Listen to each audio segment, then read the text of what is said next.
Hello everyone and welcome back to my channel. If you're new around here, my name is Louise and I am an eBay reseller. Today it's a little bit different from my other videos, a completely different angle first of all.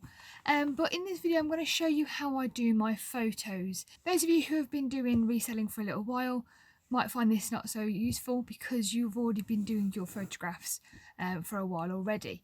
But this really, hopefully, for those people who are still unsure how to do photography for clothing, in this video I'm going to show you how I do it in my setup and how I take my photos.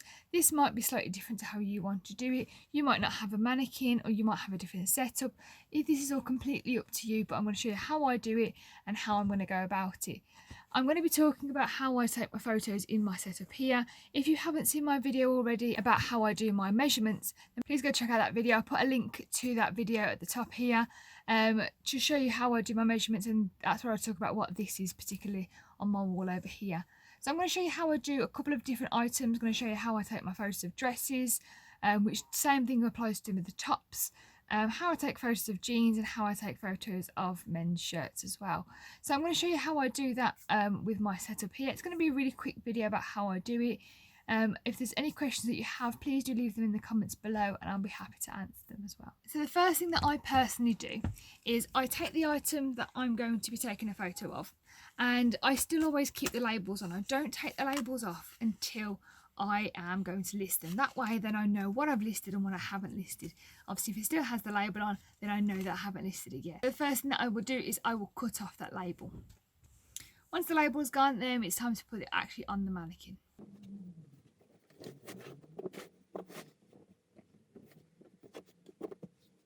Once I've then got it on the mannequin, I will then resize my mannequin so it fits the length properly. Now my dress is on the mannequin, I can now make sure that it's going to photograph well as well. If it is a slightly larger size for my mannequin is about a size 8 to 10, so if it's any size bigger than that, I would then start to pinch the back of the dress or the top, whatever it might be, just with a couple of clothing pegs, just to pull it in to make it look like it fits the mannequin a little bit better and doesn't make it look a bit lopsided or anything like that. So I'm just going to do that now with this dress, and then I'll show you what I do then.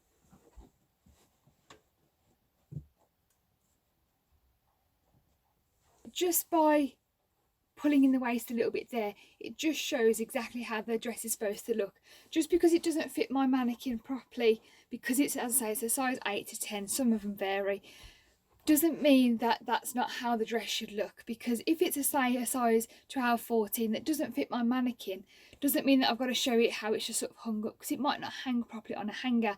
I want to show how it would look on a person's body, which is why I use my mannequin. So once I've adjusted the photo there, I will set up my lights and I will then take a photo of it like that, and I'll show you exactly how that looks from there. So once I've taken the photo like that, I'll show you how it looks once it's all photographed.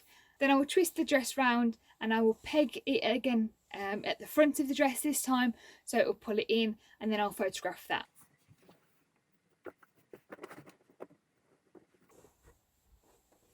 So I will photograph it just like that and I'll show you how it looks here. Once I've taken both of those photos, I will then zoom in on any features. So for example, I will zoom in on the material of the dress, because this material is quite different and it's quite important to get that material to show exactly how that looks. I then also take a photo usually of the sort of the bust area to show exactly how that looks at a slight angle. So I will twist my mannequin around slightly and take a photo of the mannequin like that. I take a few photos of any of the features, for example the pleating, the pattern, the bust, and anything else as well that needs to be shown. Once I've done that, I will then take the dress off and I will then take photos of the labels.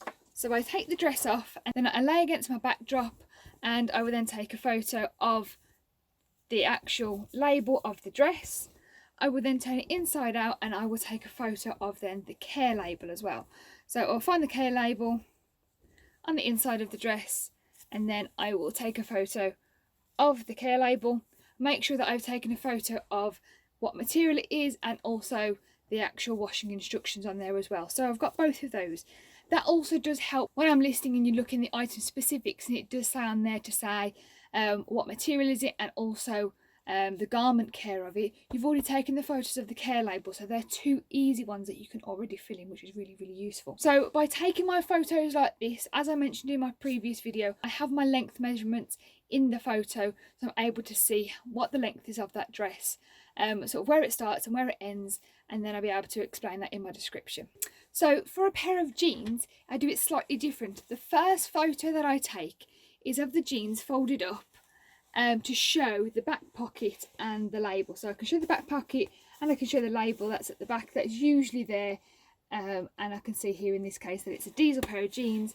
I will lay that flat against my backdrop, I'll take a photo of it, and then I will show the jeans hung up. So on my wall, you might not be able to see it up here so clearly, but on my wall I have very, very small nails on my wall, just some plain white tacks. I then hang up the jeans on there. I take a photo just in the same way that I would with the dress, and then again zoom in on any particular parts or any features that I need that I think should be included. So in this instance, the features on here would be the studs, the buttons, any other sort of labels that are on the pair of jeans that really need to be pointed out. So I take the photos like that. As mentioned in my previous video as well with the measurements, with a pair of jeans, the good thing is that you can look at where the crotch area starts, and then also then where it ends on your measuring on the side, and you can then find out what the inside leg is from that if the pair of jeans doesn't tell you.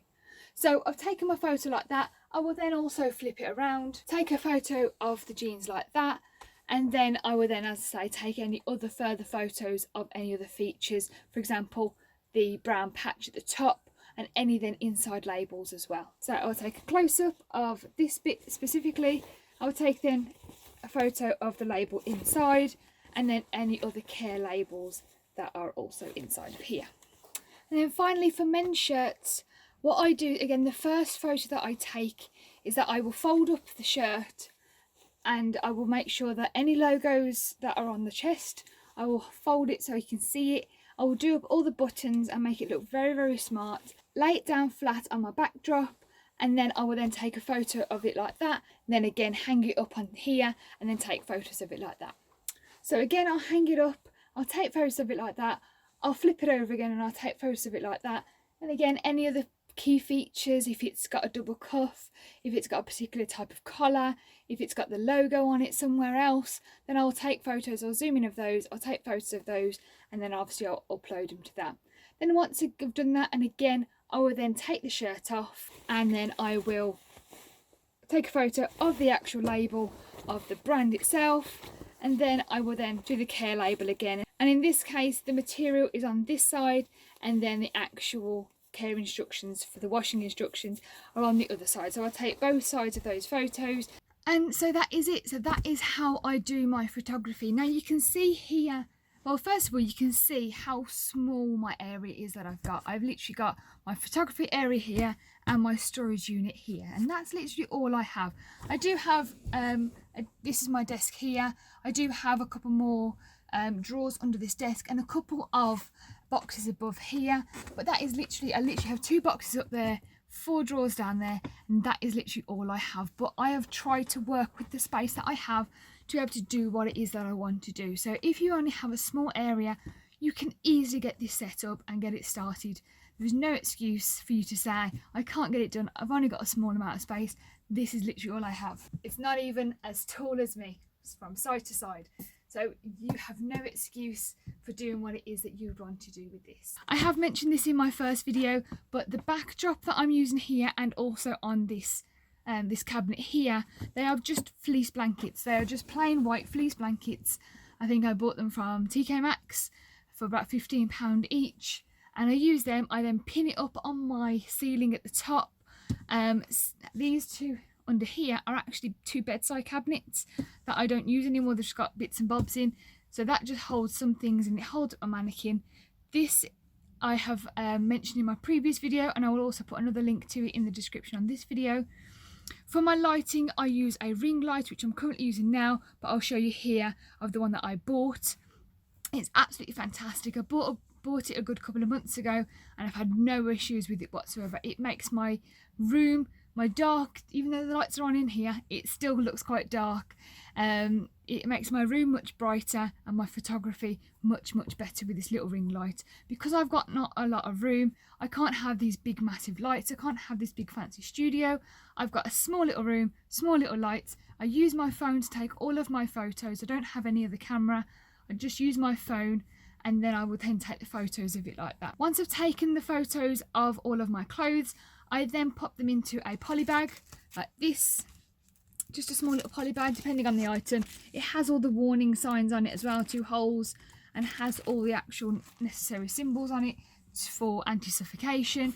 I pack all my items into that, and I then pop him into the storage box here. I will do another video on this and talk to you about how I do my organisation and how I do my storage. So I'll talk to you about that in a little bit more detail. But in the meantime, if you want to buy these, again, I will put a link to these ones in the description. I got a small one for some things like dresses and tops and things like that. And then I got also large ones then for jeans, coats, jackets and other bits like that. So I've got 2 different sizes. And again, I'll put a link to those, both of those in my description. So this is literally how I take my photos. I don't do anything else. Any shoes that I might have, I will then move my mannequin out the way and I'll put it on this bit here.